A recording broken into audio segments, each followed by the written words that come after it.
नमस्कार, एक बार फिर आपका स्वागत है जनता समाचार के खास बुलेटिन में, जिसमें हम बात करेंगे किसानों के आंदोलन की और आंदोलन से जुड़े हुए कुछ तथ्यों की। उसी कड़ी में आगे हम बात करना चाहेंगे राजेश मांडिया जी, जो प्रवक्ता हैं आरएलपी के। जो पुराने बिल थे उनसे ये तीनों बिल कैसे अलग हैं? बिल्कुल, ये तीनों बिल जो हैं इनके अंदर जो एमएसपी को लेके इन्होंने बिल्कुल स्पष्ट तौर पे कुछ नहीं कहा। कॉन्ट्रैक्ट फार्मिंग को लेकर के इन्होंने अलग तरीके की बातें कही हैं। तो ये बिल तो कम्प्लीटली किसान विरोधी है। ये तो डेथ वारंट है, किसान के हित में नहीं है ये बिल। जैसा कि सर आपने जो पॉइंट बताया, उनके अकॉर्डिंग सरकार करिए कि इन तीनों मुद्दों पे एमएसपी, कॉन्ट्रैक्ट फार्मिंग, इन पे हम संशोधन करने को तैयार हैं। तो आप क्या कहना चाहेंगे उस पर? हम ये कहना चाहेंगे इन तीनों बिलों में कुछ ऐसा है ही नहीं जिसमें संशोधन किया जाए। कुछ ऐसा है ही नहीं। ये तीनों बिल जब तक वापस नहीं होंगे तब तक किसान यहीं डटा है। और तीनों बिलों के अंदर सारी चीज़ें किसान विरोधी हैं। तो काय में संशोधन करना चाह रहे हैं? सरकार से हम ये पूछ रहे हैं कि वो संशोधन किस चीज़ के अंदर कर रहे हैं। उन बिलों के अंदर संशोधन करने की कोई बात ही नहीं, उनको वापस ले लो आप। जैसा कि कुछ लोग कह रहे हैं कि ये जो आंदोलन है ये राजनीतिक है, किसानों का इससे कोई लेना देना नहीं है, तो उस पर आप क्या कहेंगे?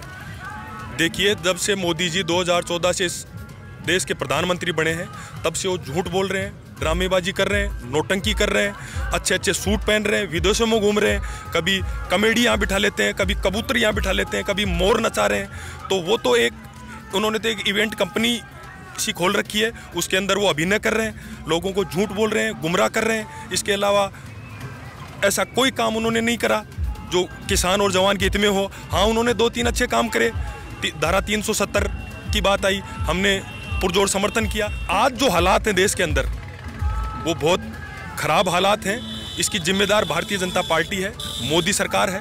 मोदी सरकार को कम से कम, ये कृषि प्रधान देश है, 80% पब्लिक इस देश की कृषि पे निर्भर है।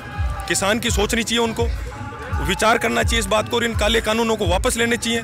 आपको पता है इस दिल्ली को चारों तरफ से 20-25 लाख लोग, किसान लोग जो बैठे हुए हैं, ये जन आंदोलन बन चुका है। और हमारी राष्ट्रीय लोकतांत्रिक पार्टी और हमारे नेता हनुमान बेनीवाल तो शुरू से कह रहे हैं कि ऐसे हिस्टोरिकल मूवमेंट से पार्टियां नीचे हैं, इनमें पार्टियों का कोई वो रह नहीं जाता है। तो हम तो पिछली 19 तारीख को हमने प्रेस कॉन्फ्रेंस करी, तय किया, एनडीए से अलग हो गए।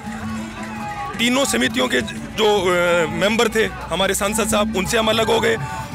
और जो जॉइंट फ्रंट जो किसानों ने बना रखा है, वो जो भी आदेश देता है, किसान जो भी तय करता है, राष्ट्रीय लोकतांत्रिक पार्टी के हर एक कार्यकर्ता उस फैसले के अंदर शामिल हैं, मजबूती से लड़ाई लड़ने के लिए तैयार हैं।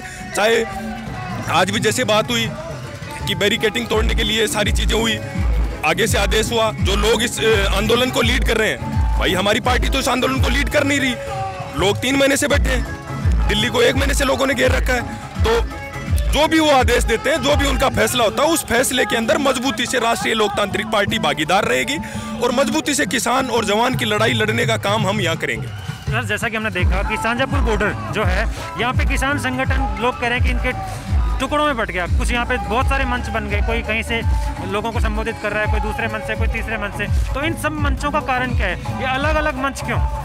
ऐसा कोई मतलब, जब तक राजनीति नहीं है ना तो चीजें नहीं है। बिल संसद में पास हुआ ना, तो ये सब उस किसान वाले मुद्दे के लिए एक होकर के यहाँ आए हैं। हाँ, उन्होंने अलग अलग अपने कर रखे हैं, लेकिन जब चीजें होंगी, जब आगे मूव करना होगा, ऐसा कोई निर्देश आएगा उस कमेटी का, तो ये सारे लोग एक साथ मूवमेंट करेंगे, सारे लोग आगे दिल्ली को घेरने का काम करेंगे और सारे लोग उस मोदी सरकार को झुकाने का काम करेंगे। सर, जैसा कि अभी तक मोदी सरकार से कोई भी पॉजिटिव रुख हमें दिख नहीं रहा है, तो आप लोगों का कब तक यहाँ पे डटे रहने का विचार है? मोदी जी का तो दिमाग खराब हो गया। 303 सीटें लेकर के वो बैठे हैं, तो उनको तो ये लग रहा है कि बाकी तो मक्खी मच्छर समझ रहे हो। तो देश की संसद की जो परंपराएं, जो स्वस्थ परंपराएं चली आ रही थी, उनको भी इन्होंने तोड़ने का काम करा है। और इनके घमंड के अंदर पागल हो गए ये लोग। इनको ये कानून वापस लेना पड़ेगा, नहीं तो ये जन आंदोलन का रूप ले रहा है। धीरे धीरे और भी लोग आ रहे हैं, और आप देखना हालात कैसे। मोदी जी तो इनकी तो मनसा ये है कि लोग मरे, लेकिन किसान इस देश को चला रहे हैं, इस देश को खाना खिला रहे हैं, इस देश की एक इम्पोर्टेंट कम्युनिटी है। तो चीज़ें ठीक हों तो उनको सोचना चाहिए। तो सर, यहाँ पे कब तक डटे रहने का विचार है आप लोगों का? जब तक कानून वापस नहीं होते हैं भैया, तब तक डटे रहेंगे हम तो जैसा कि हमने देखा कि सर ने बताया कि जब तक ये तीनों कानून वापस नहीं होंगे तब तक हम यहीं डटे रहेंगे, चाहे माहौल कैसा भी हो। अभी देखने की बात यह है कि कब सरकार झुकती है और कब किसान जीतते हैं। तब तक के लिए बने रहिए। अगर आप हमारे न्यूज़ चैनल को सोशल मीडिया के फेसबुक पेज पर देख रहे हैं तो इसे लाइक करें, और अगर यूट्यूब चैनल पर देख रहे हैं तो आज ही हमारा चैनल सब्सक्राइब करें व बेल आइकन दबाएं। धन्यवाद।